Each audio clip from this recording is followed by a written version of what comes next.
Welcome to the CompTIA A+ Prepcast presented by baremetalcyber.com. In the world of information technology, physical security is often taken for granted, yet it forms the foundation of all other security layers. Without strong physical controls, even the most robust digital defenses can be bypassed by simply walking into a server room or stealing a device. Physical security protects computers, storage, and infrastructure from unauthorized hands. It ensures that access to sensitive areas is restricted, monitored, and recorded. This topic appears often on the A+ exam, especially in scenario-based questions where you must choose the correct method to secure a space or respond to a breach. One of the most basic yet important components of physical security is the use of door locks and access control systems. These controls regulate who can enter offices, data closets, and server rooms.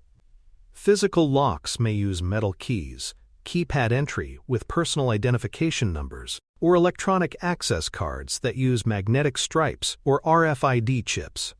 In higher security environments, these systems may also log the identity and time of each entry. Like any security system, these locks must be inspected, tested, and maintained to ensure they continue to function properly. Biometrics adds another layer of precision to physical access control.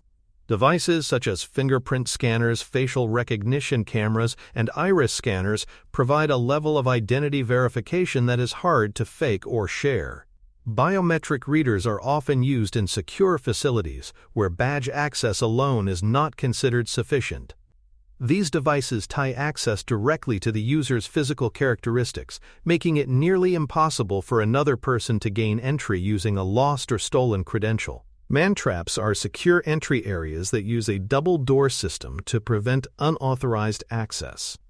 The first door opens to allow the individual into a holding area, but the second door will not unlock until the first is closed and the person is verified. Man-traps prevent tailgating, which is when an unauthorized person follows someone else through a secure door. This type of control is common in data centers and high-risk buildings, where the integrity of access must be strictly enforced. Tailgating is a major concern in any secured facility. It happens when an attacker or unverified individual enters a restricted area simply by following an authorized person through a door. This is often done casually, relying on politeness or distraction. Preventing tailgating requires both technical and human measures. Turnstiles, security vestibules, and guards can help. More importantly, employee awareness and training are critical. Staff must be taught to recognize and challenge tailgating behavior, even in seemingly harmless situations. Security guards provide both a deterrent and an active response capability. Their presence alone can discourage unauthorized behavior.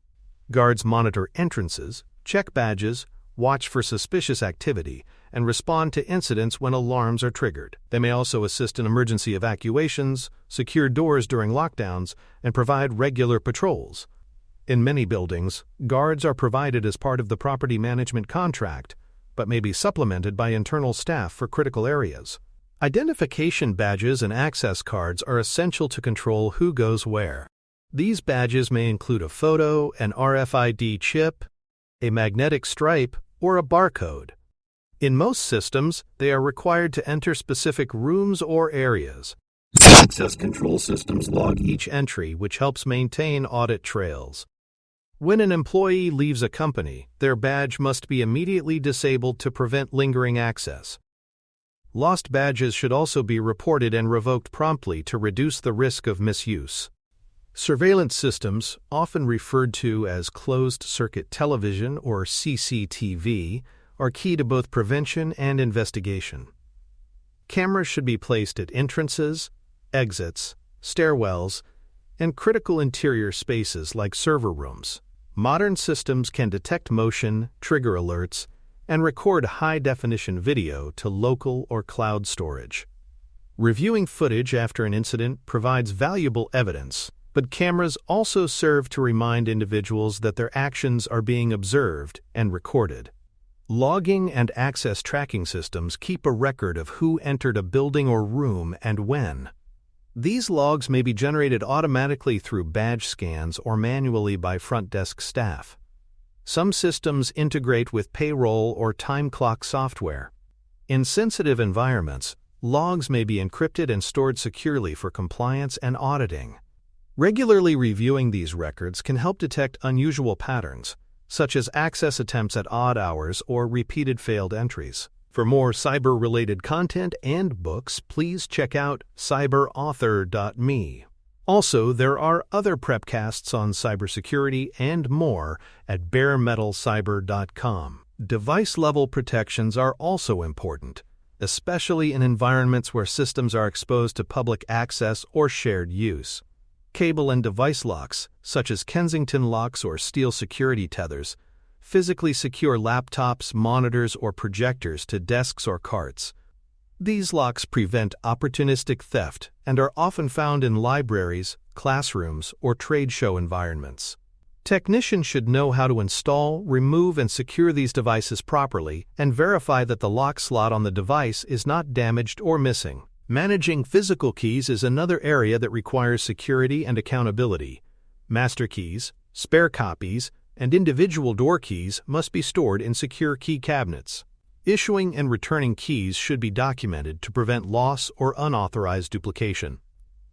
In high-security environments, electronic key tracking systems may be used to log who checked out each key and when. Lost keys may require rekeying of entire areas, which can be expensive and disruptive. Avoid casual duplication of keys and follow company policy for issuance and return. Another growing concern is the misuse of peripheral ports, especially universal serial bus ports. Technicians may be required to install physical blockers into open USB ports to prevent unauthorized device connections. This limits the risk of rogue devices such as keyloggers, malware-laced flash drives, or unauthorized data transfers. These physical lockout devices may be combined with software policies that disable USB access entirely or alert the administrator if an unapproved device is connected. Server racks in data centers and equipment rooms must also be physically secured. Lockable server cabinets are designed to restrict access to networking equipment, servers, and backup systems. These enclosures are often bolted to the floor and fitted with combination or key locks. Access should be granted only to authorized personnel and monitored by surveillance cameras. Server rack security prevents tampering, theft, and accidental disconnection of critical systems, and is a foundational practice in any environment hosting business infrastructure. Motion sensors and intrusion detection alarms are used to protect rooms or areas outside of regular hours. These systems can trigger an alert if movement is detected in a secured space when no one should be present. Intrusion systems may also include door and window sensors, glass break detectors, or pressure sensors. The alarm can be tied to a central monitoring service or an in-house security desk. False alarms should be logged and investigated, while all alerts must be responded to quickly. Consider this scenario. A technician reviews access logs and discovers that a supply room was accessed late at night by someone who did not have clearance. Surveillance footage shows the door was propped open earlier in the day, bypassing the electronic lock. As a result, the organization updates its door control policy to prevent manual override and retrains employees on proper secure entry practices. The footage and logs were critical in identifying the breach and enforcing new preventative measures. Environmental threats are just as dangerous as human ones. Environmental monitoring systems detect conditions that could damage systems, such as excess heat, humidity, water leaks, or smoke. These sensors are installed in data centers, server closets, and other technology-rich areas.